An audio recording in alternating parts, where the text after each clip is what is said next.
নমস্কার বন্ধুরা, welcome to my channel. তো দেখো, আজকে ইলিশ মাছ নিয়ে এসেছে। তো ইলিশ মাছটা না, এখানে 800 গ্রাম ওজনের ইলিশ মাছ। তো একটা গোটাই নিয়ে এসেছিলো, কেটে নিয়ে এসেছে গোটা। তো পিসগুলো মোটামুটি ভালোই করে দিয়েছে। তো এখন আমি ইলিশ মাছের ভাপা করব, মানে সর্ষে বাটা দিয়ে ভাপা বলতে সর্ষে বাটা দিয়ে করব। তো চলো রান্নাটা শুরু করি। তার আগে আমি মাছটাকে ধুয়ে নিয়েছি, হালকা করে ধুয়েছি, কারণ ইলিশ মাছ খুব একটা বেশি ধুতে নেই। তো বাজারের জিনিস তো ধুয়ে খাওয়াই ভালো, ইলিশ মাছ কেটে ধুলেই বেশি ভালো। আমরা যখন বাড়িতে গোটা মাছ আনে, আমি কি করি, ভালো করে ধুয়ে কেটে তারপরে কানকোর থেকে করে সব ধুয়ে ফেলে দিই, আর মাথাটা আমি রেখে দিয়েছি, অন্যদিন রান্না করব। তো এবার আমি লবণ হলুদ মাখাই মাছটা, তারপরে আমি রান্না করব। ইলিশ মাছের মতন কম টাইম আর কম ইজি রান্না মানে কোনো মাছই হয় না। তো চলো আমি এবার রান্নাটা শুরু করে দিই। হলুদ লবণ এখন মাখিয়ে নিই।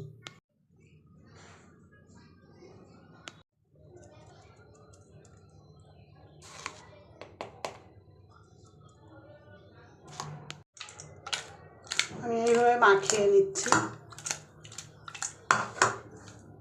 হাত তো আমাকে দিতেই হবে, যাই হোক।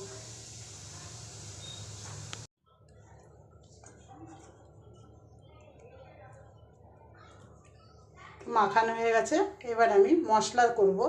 তো মশলা করব বলতে আমি এর মধ্যে আর সর্ষে দেবো আর কাঁচা লঙ্কা দেবো। তবে এখন না, আমাদের এইখানটা এখন যে মুহূর্তে এখন আমাদের এখানে মানে কারেন্ট নেই, জানি না কি হয়েছে, কারেন্টের আসছে না, 2 ঘন্টা হয়ে গেছে। তো আমাকে হাতে বেটেই মশলাটা করতে হবে, মিক্সিতে করলে একটু ভালো হতো।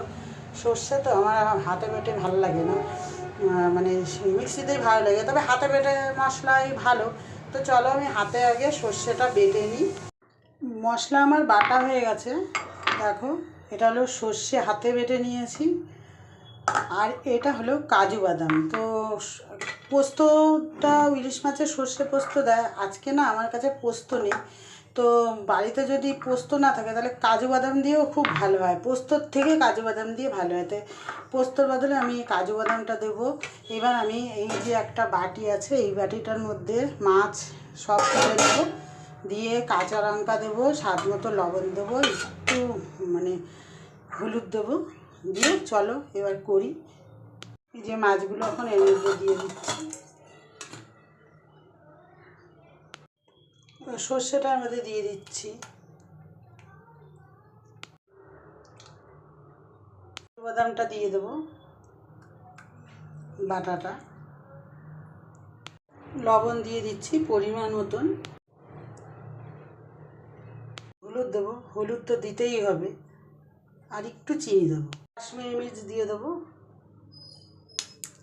আর দিয়ে দেবো কাঁচা লঙ্কা, আর দেবো কাঁচা তেল, আর একটু চিনি দেবো, দিয়ে দিচ্ছি একটু সামান্য, দেবো কাঁচা তেল,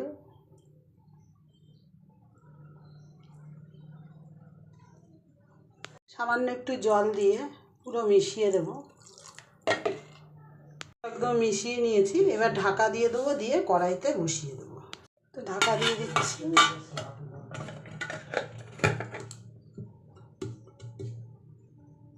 কড়াইতে জল দিয়ে দিয়েছি, এতটা পরিমাণ দেব, মানে পুরো ডুববে না। আর এবার টিফিন বক্সটার মধ্যে আমি দিয়ে দেব। এবার আমি ঢাকা দিয়ে দেব। এখন আমি এটাকে 20 মিনিট হালকা স্টিমে গরম করব, মানে ফুটাবো। 20 মিনিট ফুটানোর পরে ঠান্ডা করে খুলবো, তখন তোমাদের কাছে আসবো। 20 মিনিট হয়ে গেছে, এবার আমি ঢাকাটা খুলে দিচ্ছি। দেখো সব জলও টেনে নিয়েছে, এবার ঠান্ডা হয়ে গেছে, এবার আমি খুলবো, চলো।